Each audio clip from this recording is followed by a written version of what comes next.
열왕기하 1장 1절부터 12절에 있는 말씀입니다. 열왕기는 원래 열왕기상, 열왕기하 이렇게 한 권으로 되어 있는 책입니다. 이스라엘 백성의 바벨론 포로기에 쓰여졌다고 알려져 있는데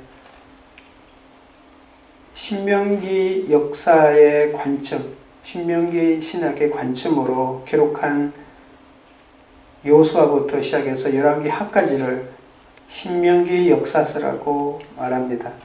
그래서 신명기 역사서의 결론 부분이 바로 열왕기 부분인데 왜 이스라엘이 멸망했을까? 라고 하는 그 원인을 찾는, 규명하는 책이 바로 신명기 역사서입니다. 그래서 수많은 왕들의 역사가 기록되어 있는데 그 왕들의 실패의 원인은 하나님의 무능이 아니라 말씀대로 살지 않았던 왕들의 무지와 불신앙 때문에 멸망하게 되었다라고 이렇게 결론 내리는 성경입니다. 너희가 하나님만 의지해야 하는데 그렇지 않기에 바벨론 포로 생활을 할 수밖에 없었다라고 하는 것이 열왕기서의 결론 부분입니다. 열왕기 하는 왕도 아합에서 아시아로 넘어가고 선지자도 엘리야에서 이제 엘리사로 교체되는 이야기로 이제 시작됩니다. 국제 정세는 힘의 논리로 움직입니다. 북이스라엘에는 크게 두 왕조가 중심이었는데 오므리 왕조와 예후 왕조입니다. 남유다는 다윗 왕조 하나밖에 없었지만 북이스라엘은 왕조라고 할 만한 왕조가 없었습니다. 그러니까 왕조가 되려면 아버지가 왕이 되고 자녀도 왕이 되어야 이 왕조가 형성이 되잖아요. 그런데 거의 대부분 자기 자신이 쿠데타를 일으켜 왕이 됐다가 또 나의 부하가 쿠데타를 일으키고 나를 죽이고 왕이 되니까 이 왕위가 계속 자기 자녀에게로 이렇게 이어지고 왕조가 형성될 수 있는 시기가 없었어요. 근데 그 중에서 바로 이 오므리라고 하는 이 사람이 남쪽으로 치면, 남쪽 유다로 치면 바로 다윗 같은 사람이라고 말할 수 있습니다.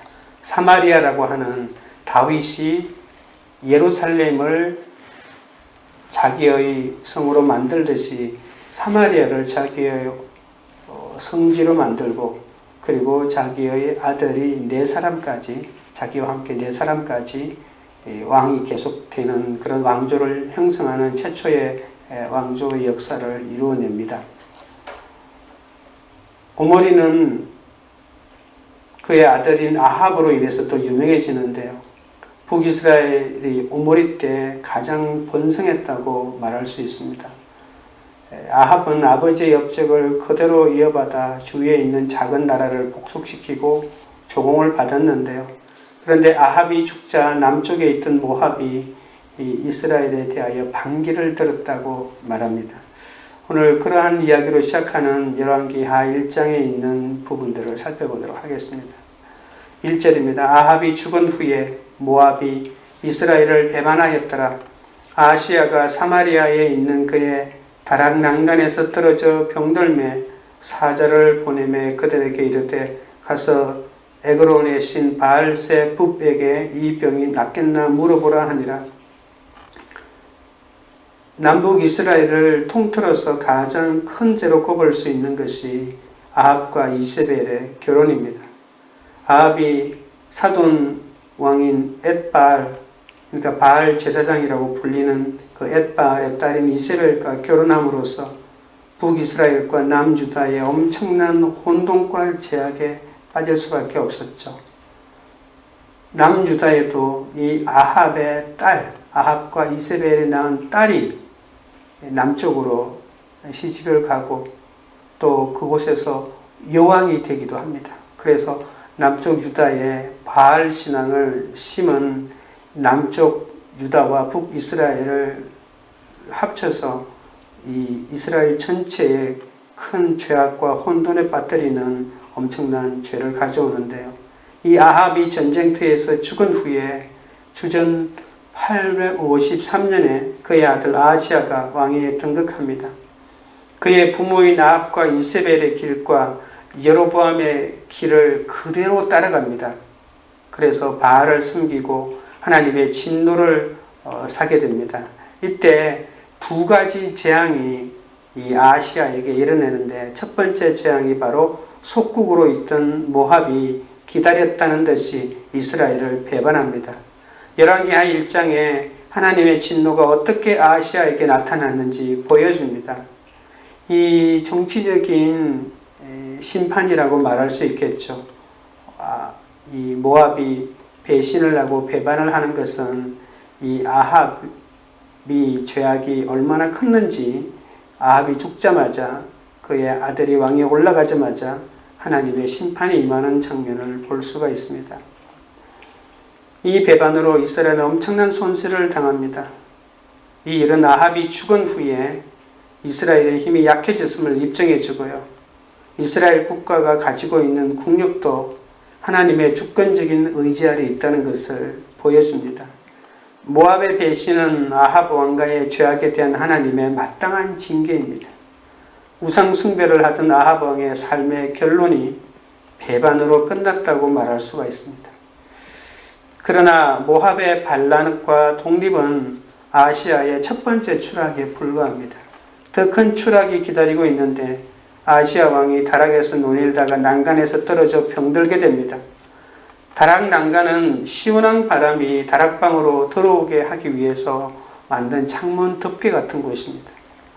아시아는 모든 예상을 뒤엎고 하나님이 아닌 에그론의 신 바알세붑을 찾아가 자신이 낳을 수 있는지 물어봅니다.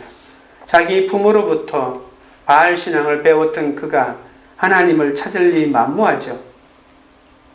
에그론은 불모의 땅이라고 하는 뜻으로 블레셋에 있는 한 도시입니다. 바알세붑이라고 하는 말은 이 파리의 신이라고 하는 그런 뜻이죠. 보통 바알세붑이라고 하는 것은 바알을 비하하기 위해서 원래 이름은 바알세불입니다. 이 말을 바꿔가지고 바알세붑이라고 해서 파리의 신이라고 이렇게 부릅니다. 아시아가 에그론의 신에게 무리를 한 것은 그곳에 지금으로 말하면 신통력이 특별한 사람이 있다는 소문을 듣고 그곳에 사람을 보냈던 거죠. 그러나 하나님의 징계를 받아 부상을 당하고 질병을 겪고 있는데 이방 우상에게 치료의 가능성을 알고자 하는 것은 정말 어처구니 없는 일입니다. 하나님을 떠나 우리가 열심히 물으러 다니는 대상이 고작 파리 같은 존재임을 알아야 합니다. 아무것도 해결해 줄 수 없는 대상을 찾아가서 내 문제를 묻는 것이죠. 내가 어떻게 될 것인지, 내 자녀가 어떻게 될 것인지를 묻고 있는 것입니다. 결혼해야 하는지, 말아야 하는지, 병이 낫는지, 안 낫는지, 왕위를 계속 이어받아야 할지, 조금 더 나아가면 이 전쟁을 치러야 할지, 말아야 할지, 이와 같은 것마저도 신통력이 있다고 하는 무속인에게 묻고 있는 것이죠. 신속하고 간단한 처방을 내려주면 다들 영험하다고 합니다. 여러분, 무당에게 물으러 가면 반드시 답을 내려줍니다. 된다, 못 된다. 그래서 너무나도 내가 결정하지 못하는 어려운 문제를 정말 잘 해결해 주는 것 같지만 그것은 하나님이 없이 세상의 가치에 불과한 원하는 소리를 듣게 만들어주는, 예를 들면 반드시 합격하면 합격한다고 얘기하니까 좋은 거고요. 합격 못한다라고 하면 합격하게 해줄게 라고 하면서 우리나라로 치면 부적을 쓴다든지 다른 처방을 내려가지고 그렇게 해주겠다고 하니까 이것은 어쩔 수 없이 원하는 대답을 듣게 되어 있다는 것입니다.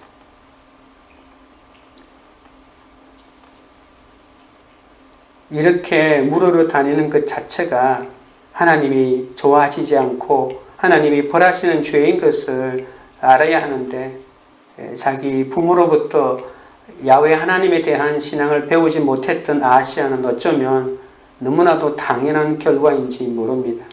3절 이하를 보겠습니다. 3절 4절입니다.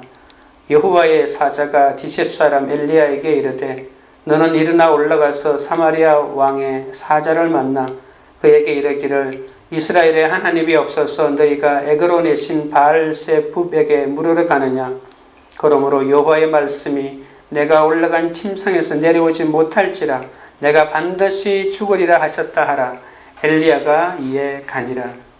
하나님은 여호와의 사자를 엘리야에게 보내어서 아하시야가 바알세불에게 묻기 위해 보낸 사자를 만나게 하십니다. 엘리야는 왕의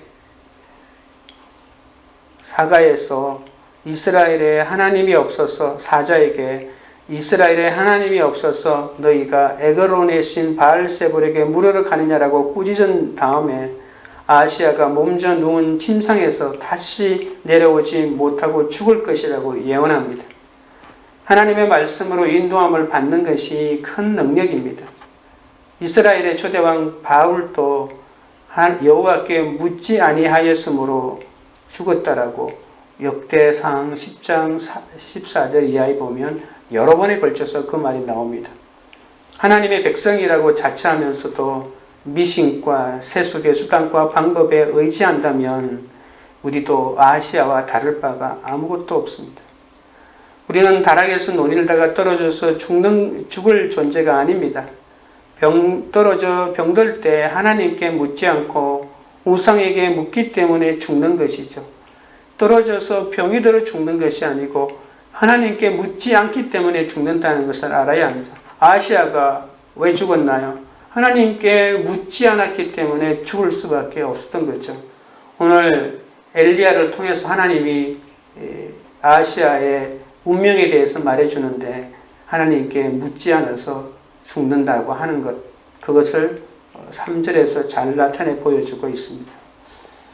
떨어져 병드는 위기 상황 가운데서도 우리는 하나님을 찾아야 하고 하나님의 말씀을 들어야 하고 하나님을 찾고 하나님의 말씀을 들으면 어떤 일이 생기나요? 내 죄를 보게 되죠. 내 잘못을 보게 되죠. 그러면 회개하게 되는 거죠. 그러면 그것 때문에 하나님의 자비를 얻게 되고 살 수 있는 방법이 생기는 거죠.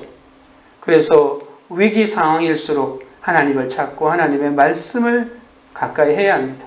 하나님의 말씀이 부적처럼 나를 고쳐주기 때문에 그런 것이 아닙니다. 하나님의 말씀은 이 사건이 나에게 왜 왔는지, 내가 무엇을 알기를 원하는지 그 근본적인 것들을 알려주기 때문에 그렇습니다. 자기 죄를 보는 자는 반드시 살게 되어 있습니다. 하나님께 묻는다는 것은 날마다 자기를 부인하고 자기 십자가를 지는 것입니다. 우리가 자꾸 엉뚱한 곳에 물으러 다니는 이유는 십자가를 지기 싫기 때문에 하나님한테 물으면 네가 먼저 용서하라, 네가 잘못했다고 고백하라고 하기 때문에 그것이 하기 싫은 겁니다. 자존심이 상해서 하기 싫고 원래 내 분이 풀리지 않아서 그렇게 하기 싫은 겁니다. 그래서 합리화할 수 있는 거리를 찾고 싶고 또 책임을 회피하고 싶어서 나에게 내가 듣고 싶은 말을 해주는 신접한 사람에게 가서 묻는 것이죠. 적용 질문입니다. 지금 전쟁터에 있습니까? 왕궁 다락에 있습니까? 높고 안락한 곳에서 떨어져 병들게 된 적이 있습니까? 그때 누구를 찾아가 물었습니까? 둘째로 5절에서 8절에 있는 부분입니다. 먼저 5절입니다.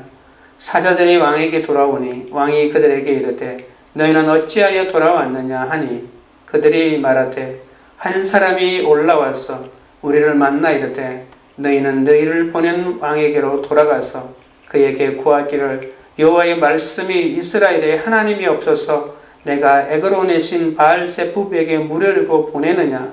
그러므로 내가 올라간 침상에서 내려오지 못할지라 내가 반드시 죽으리라 하라 하더이다. 아하시야는 바알세붑에게 자신의 병이 낫는지 묻고자 했지만 사자들은 왕에게 빈손으로 돌아옵니다. 왕이 듣고 싶어하는 해답을 주지 못합니다. 왕이 사자들이 돌아와서 엘리야가 한 말을 왕에게 그대로 구합니다. 그러자 아하시야는 그들에게 말한 사람이 누구냐고 따져 묻습니다. 왕의 사신과 하나님의 사신이 서로 부딪히면 누가 이길까요?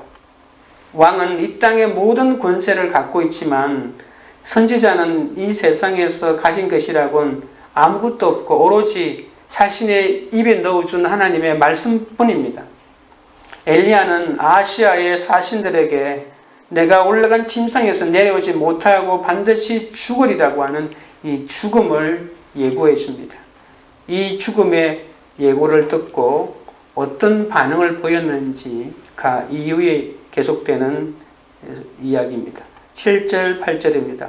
왕이 그들에게 이르되 올라가서 너희를 만나 이 일을 너희에게 한 그 사람은 어떤 사람이더냐? 그들이 그에게 대답하되 그는 털이 많은 사람인데 허리에 가죽띠를 띄었더이다 하니 왕이 이르되 그는 디셉 사람 엘리야로다. 아시야는 그 사람이 엘리야라는 것을 알았습니다. 자기 아버지인 아합과 어머니 이세벨이 원하는 것들을 다 이루었지만 이 자신들이 하고 있는 것에 대해서 죄라고 지적하는 유일한 사람, 모든 사람이 다 도망가고 숨었지만 엘리야만은 끝까지 하나님의 말씀으로 죄를 지적하고 저항했는데 이 부모로부터 엘리야라고 하는 사람 때문에 골칫거리를 앓는 그 많은 유년 시절에 부모로부터 들었던 이야기가 있어서 저 사람이 바로 엘리야라구나. 엘리야는 나에게 좋은 사람이 아니라 반드시 처리해야 될 사람이라고 하는 부모로부터 받았던 그러한 지식들을 생각하게 됩니다. 왕은 너희들에게 그런 말을 한 사람이 누구냐고 따져 묻습니다. 사자들은 그가 누군지 알지 못했지만 아시야는 털이 많고 허리에 가죽띠를 띄었다라고 하는 그들의 말을 듣고 바로 거칠기, 거지없고 초라한 행색의 그가 바로 엘리야임을 알아차렸습니다. 사자들이 빈손으로 돌아와서 여호와의 말씀을 고한 것은 아시야에게 마지막 구원의 기회입니다. 당신은 죄인이고 그렇게 살다가는 죽음이 당신을 기다린다라고 하는 것은 그것을 돌이키라고 하는 하나님의 마지막 구원의 기회잖아요. 하나님은 당신의 사자들을 통해서 반드시 이 구원의 기회들을 제공해 주기 때문에 그 사람이 지금 잘못된 길을 가고 있고 그 사람의 죄를 지적할 수밖에 없거든요. 그런데 사람들은 그 사람만 오면 흉한 예언을 하기 때문에 싫어합니다. 엘리야가 그랬고 수많은 예언자들이 모든 세상 사람들로부터 손가락질을 당하고 외면을 당하고 왕따를 당했습니다. 왜냐하면 그는 듣기 싫은 소리를 하니까. 근데 들어야 할 얘기잖아요. 모든 사람은 권력자들 앞에 나와서 듣기 좋은 말만 하는데 이 선지자들은 듣기 싫은 소리만을 하니까. 그런데 그 듣기 싫은 소리가 바로 구원의 기회인데도 그 구원의 기회를 놓쳐버리는 안타까운 사실들이 계속해서 이스라엘 역사에서 일어났습니다. 내 계획과 노력이 빈손으로 돌아올 때 낙심되기 쉽지만 내가 실패하고 내가 좌절하고 내 뜻대로 되지 않는 그때가 바로 하나님이 나에게 말씀을 주시는 기회입니다. 아니, 더 정확하게 말하면 내가 하나님의 말씀을 들을 수 있는 기회입니다. 내가 실패할 때, 내가 병들 때, 내가 좌절할 때 하나님의 말씀이 들리는 기회이거든요. 거칠고 초라해 보이는 그 말씀을 붙잡는 것이 진심으로 내가 살 길인데 아시야는 자기 부모로부터 받았던 그 너무나도 아쉬운 신앙 교육으로 인해서 이 엘리야가 자기를 살리는 사람이 아니라 자기를 죽이는 사람이라고 깨닫고 그를 자고로 사람들을 보내는 장면들이 이어집니다. 적용 질문입니다. 내 계획이 허무하게 끝나거나 노력한 일이 실패했습니까? 그때 하나님이 내게 주신 말씀은 무엇입니까? 그 말씀을 붙잡고 어떻게 살고 있습니까? 셋째로 불이 내려와서 사르는 장면입니다. 9절입니다. 이에 50부장과 그의 군사 50명을 엘리야에게로 보내매 그가 엘리야에게로 올라가 본즉 산 꼭대기에 앉아 있는지라. 그가 엘리야에게 이르되 하나님의 사람이여 왕의 말씀이 내려오라 하셨나이다. 아시야에게 조금이라도 하나님에 대한 믿음이 있었더라면 자신의 어리석음을 뉘우치며 회개했을 것입니다. 그러나 그는 더욱 마음을 완고하게 하여서 하나님이 회개의 기회로 주신 그 기회를 걷어차고 엘리야를 사로잡기 위해서 군대를 보냅니다. 아시아는 엘리야를 잡고자 군사들을 보내고, 그리고 엘리야를 없애면 그가 자기에게 전해준 그 흉한 모든 말도 다 사라져버리기 때문에 자기는 죽지 않고 반드시 살아날 것이라고 생각했던 것이죠. 엘리야를 하나님의 사람으로 알고 존중하였더라면 군사를 보내는 대신 사신들을 보내어서 정중하게 가마에 태워서 왕궁으로 모셔왔을 것입니다. 아시아는 이방신 바알세부백에 묵고자였을 때는 사신을 보내었지만 하나님의 사람에게는 사로잡기 위하여 군사들을 보낼 만큼 사리를 분별하지 못했습니다. 그의 눈에는 엘리야는 자신이 하는 일을 사사건건 막는 죄인이거나 자기가 군사를 보내어서 처리하고 없애야 될 적군이라고 생각했던 것이죠. 믿음이 없기로는 아시아가 보낸 50부장도 마찬가지입니다. 엘리야가 머문 산은 정관사가 붙어있는 걸로 봤을 때 그때 당시에 많은 사람들이 알고 있었던 것 같습니다. 북왕국에서 많이 알려져 있고 그 산을 생각하면 바로 엘리야를 생각할 수 있는 것이 바로 갈멜산이라고 볼 수 있습니다. 엘리야가 바알 선지자와 겨루었던 산이죠. 그 갈멜산 꼭대기에 그가 앉아 있었습니다. 50부장은 엘리야를 향해서 하나님의 사람이여 라고 이렇게 소리치고 난 다음에 내려오라고 명령합니다. 그러면서 왕이 말씀하시기를 이라고 말합니다. 이것은 주로 선지자들이 하나님이 말씀하시기를 이렇게 하면서 하나님의 말씀을 전하잖아요. 코 아말 아도나이 이렇게 말하는데 이 형식을 그대로 빌어와서 왕이 말씀하시기를, 세상 사람들의 특징입니다. 세상 사람들은 하나님이 말씀하시는 것에는 전혀 관심이 없고 이 세상의 가장 높은 권력자가 한 말이 어떤 말인지를 늘 귀담아 듣습니다. 그래서 말끝마다 왕이 말씀하시기를, 이 세상에서 성공하려면, 이 세상에서 잘 되려면 이렇게 늘 말하는 것이죠. 그래서 그가 따라야 할 명령은 하나님의 말씀이 아니라 왕의 말씀입니다. 이 세상의 가치관의 소리입니다. 이것은 선지자들은 언제나 여호와께서 말씀하시기를 이라고 했지만 세상 사람은 언제나 권력이 말씀하시기를 또는 돈이 말씀하시기를 이라고 말하는 겁니다. 하나님의 권위로 하나님이 말씀하시는 것처럼 선지자들이 말하고 있는데 이 세상 있는 이 50부장을 비롯한 세상 사람들은 왕이 바로 하나님의 권세를 가지고 말하는 것처럼 그 왕의 소리를 듣습니다. 50부장은 왕의 명령이 하나님의 명령보다 더 위대하고 절대적으로 중요한 명령이라고 생각했던 것이죠. 50부장은 엘리야를 스스로 하나님의 사람이라고 부릅니다. 하나님의 사람이여라고 이렇게 부르면서도 자기 뜻을 굽히지 않습니다. 아시아의 명을 받은 군사들은 엘리야를 하나님의 사람이라고 인정하면서도 그들의 마음속에는 왕의 말과 자신들의 말만 의지하고 있죠. 그냥 입에 발린 말로만 하나님의 사람이라고만 말합니다. 그들은 불신앙과 불손한 태도로 엘리야를 겁박하다가 하나님의 불에 살라지고 맙니다. 참 불쌍한 인생이죠. 아무리 하나님의 사람이라도 왕의 명령이 절대적이라는 뜻입니다. 하나님의 사람이여라고 이렇게 부르면서도 나 너 하나님의 사람이라는 거 내 알아. 그러나 너도 왕의 명령을 들어야 해. 내가 그 왕의 명령을 가지고 와서 내 말을 들어야 돼. 그 산에서 내려와. 내가 너를 체포해서 왕에게로 끌고 가겠으니 순순히 오라를 받아야 된다. 이런 뜻이었죠. 엘리야는 하나님의 사람이었습니다. 이 하나님의 사람의 특징은 하나님의 권세 아래 있는 사람이기 때문에 절대로 사람인 왕의 명령을 들을 수 없는 존재입니다. 10절입니다. 엘리야가 50부장에게 대답하여 이르되 내가 만일 하나님의 사람이면 불이 하늘에서 내려와 너와 너의 50명을 살을지로다 하매 불이 곧 하늘에서 내려와 그와 그의 군사 50명을 살랐더라. 50부장의 말을 들은 엘리야는 내가 만일 하나님의 사람이면 불이 하늘에서 내려와 너와 너의 50명을 살을지라 라고 이렇게 심판을 선고합니다. 50부장은 왕의 권위에 의지하여 엘리야에게 내려오라고 명령하지만 엘리야는 자신이 하나님의 사람이란 사실에 의지하여 하늘로부터 불이 내려오라고 명령합니다.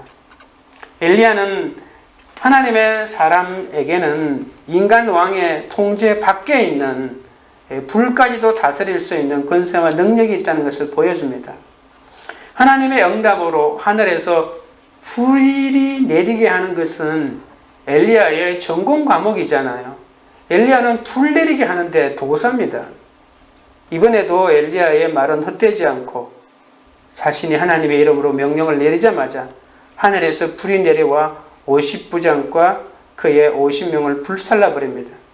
언뜻 보기에는 이 사건은 너무 잔혹하게 여겨지기도 하지만 그러나 이 사건의 핵심은 하나님께 도전하는 세력에 대한 하나님의 진노와 심판을 피할 수가 없다는 것을 보여줍니다. 왜냐하면 히브리서 12장 29절에 하나님은 소멸하는 불이라고 말하고 있기 때문에 그렇습니다. 11절 12절에도 보면 왕이 다시 다른 50부장과 그의 군사 50명을 엘리야에게로 보내니 그가 엘리야에게 말하여 이르되 하나님의 사람이여 왕의 말씀이 속히 내려오라 하셨나이다 하니 12절 엘리야가 그들에게 대답하여 이르되 내가 만일 하나님의 사람이면 불이 하늘에서 내려와 너와 너의 50명을 살을지로다 하며 하나님의 불이 곧 하늘에서 내려와 그와 그의 군사 50명을 살랐더라. 50부장과 그의 군사들에게 일어난 일이 아하시야에게 알려졌습니다. 그런데도 아하시야는 조금도 두려워하거나 반성하는 태도를 보이지 않습니다.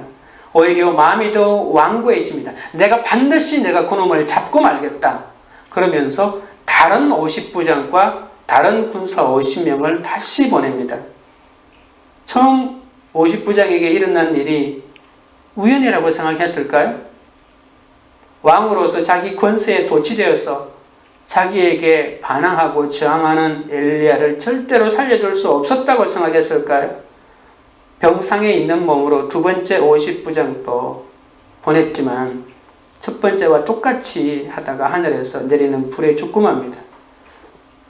처음 50부장이 했던 말을 그대로 되풀이했을 뿐만이 아니라 속히 내려오라고 하는 말을 덧붙이죠. 왕이 속히 내려오라 했다고. 이 속히라는 말을 추가해서 엘리야를 재촉하다가 결국 똑같이 불에 사르고 맙니다.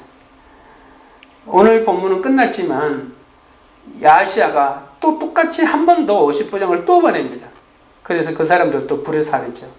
그래서 세 번에 걸쳐 가지고 똑같은 사건을 당하게 됩니다.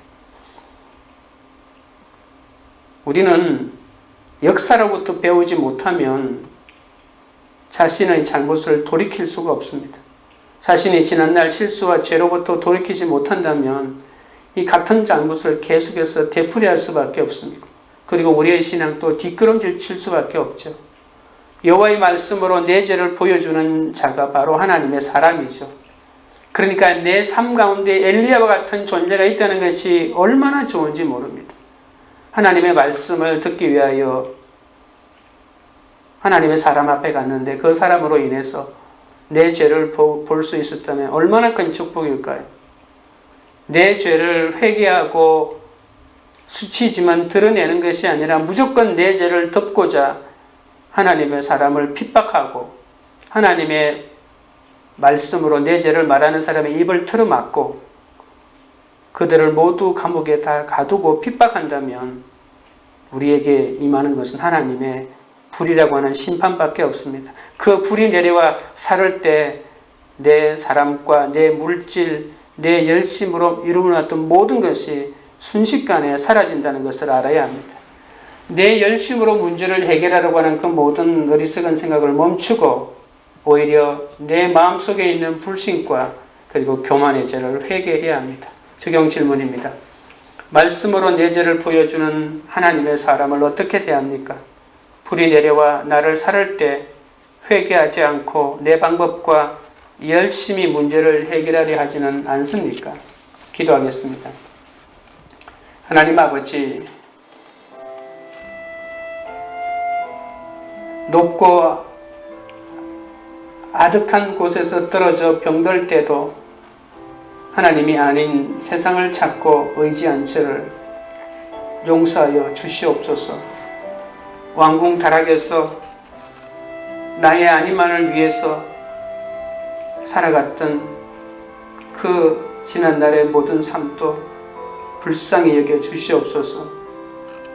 제가 원하는 것을 얻지 못하고 빈손으로 돌아올 때 하나님의 사람을 통해 주시는 하나님의 말씀을 듣기를 원합니다. 실패하고 절망하고 계획대로 되지 않는 순간순간마다 하나님의 말씀이 들리게 하여 주시옵소서. 내 계획이 허무하게 무너질 때, 실패할 때 이 사건을 통해서 나에게 주시는 하나님의 말씀을 붙잡고 하나님께 나아가게 하여 주시옵소서.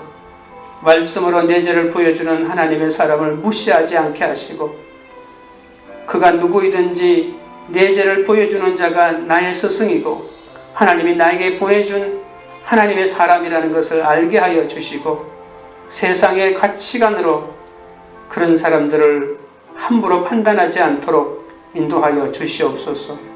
불이 내려와 나를 살할 때 회개하지 않고 내 방법과 열심으로 문제를 해결하려고 애쓰지 않게 하여 주시옵소서.